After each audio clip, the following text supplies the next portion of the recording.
Duduk nasi pun tak boleh dekat negara sendiri. Habis nak buat macam mana? Bukan hari-hari. Aduh, kesian no teman tengoknya pakcik ni. Dia nak mencari sesuap nasi katanya.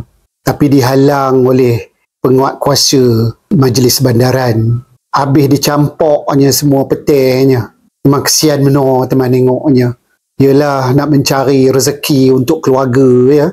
Anak-anak di rumah nak makan.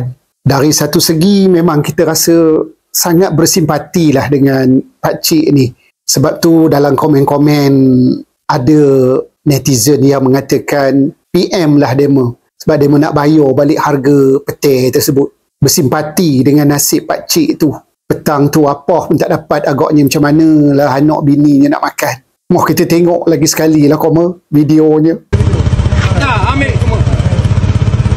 Nah. Nah, ambil semua. Ambil semua. Allahu Akbar. Habis dicampoknya petai-petai. Ya Allah. Apa agaknya tak dapat duit dia pada hari tu.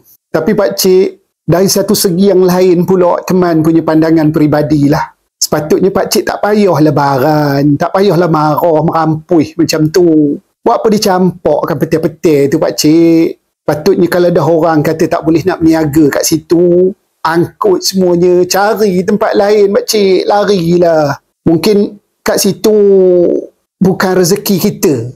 Tak ada rezeki kita kat situ. Patut kena ingat jugalah rezeki kita ni tak semestinya di situ. Mungkin ada tempat lain. Mungkin lebih banyak lagi rezeki kita di tempat lain. Tempat situ dah terhalang. Sebenarnya pada pandangan teman, pakcik boleh di-charge mengganggu kaki tangan awam nak buat kerja. Cuma dekat situ mungkin juga pegawai-pegawai penguatkuasa tu boleh pujuk pakcik tu. Jangan renung aja. Tak payahlah masuk tangan dalam poket. Lepas tu seorang lagi senyum je. Kesian kat pakcik tu. Boleh gosok belakang pakcik. Sabar pakcik. Kami menjalankan tugas aja pakcik. Kat sini tak boleh nak berniaga. Pakcik pindah tempat lain ya. Kalau kita cakap dengan proper, mungkin pakcik tu pun lembut hatinya.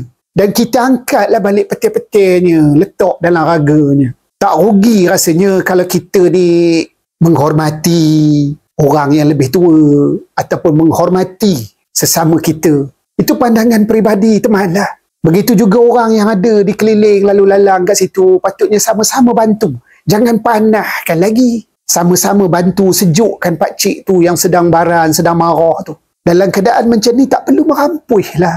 Rezeki kita ada di mana-mana pakcik. Yang penting kita usaha saja. Demo pun kata pakcik berniaga tak ada lesen. Dah memang salah. Kalau ditapak-tapak di majlis bandaran, kena ada lesen nak berniaga. Dan pakcik duduk di mana mungkin boleh dapat bantuan daripada ketua kampung, masyarakat, ahli-ahli masyarakat di tempat pakcik tinggal tu patutnya bantu pakcik juga.